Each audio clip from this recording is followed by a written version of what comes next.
കോഴിക്കോട്ടെ UDF സ്ഥാനാർത്ഥി MK രാഘവനെതിരായ ഒളി ക്യാമറ ഓപ്പറേഷന്റെ വിശ്വാസ്യതയെയും പ്രാഥമിക അന്വേഷണ റിപ്പോർട്ടിനെയും ചോദ്യം ചെയ്ത അന്വേഷണാത്മക മാധ്യമപ്രവർത്തകൻ മാത്യു സാമുവൽ ഒളി ക്യാമറ ഓപ്പറേഷൻ ഉപയോഗിച്ച ഉപകരണങ്ങൾ പോലും പോലീസിന് കൈമാറിയിട്ടില്ല.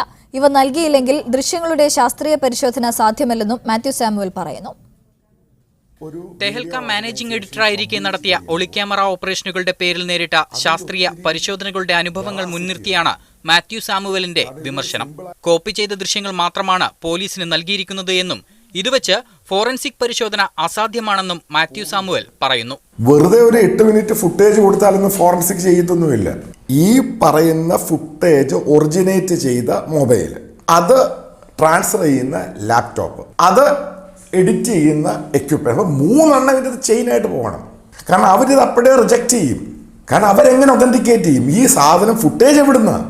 ഒളി ക്യാമറ ദൃശ്യം സംപ്രേഷണം ചെയ്ത ചാനലിനും അതിന്റെ എഡിറ്റർക്കും വാർത്തയുടെ വിശ്വാസ്യത ബോധ്യപ്പെടുത്താനായിട്ടില്ല.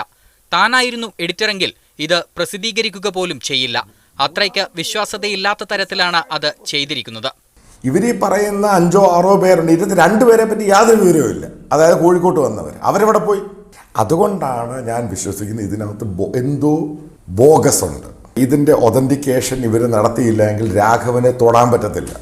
കേസ് കോടതിയിൽ നിലനിൽക്കില്ല. പരിശോധനയ്ക്ക് വേണ്ടി എന്തൊക്കെ രേഖകളും തെളിവുകളും നൽകിയെന്നും ഏത് ലാബിലാണ് പരിശോധന നടത്തിയത് എന്നും പോലീസ് വിശദീകരിക്കേണ്ടതുണ്ട് എന്നും മാത്യു സാമുവൽ പറയുന്നു.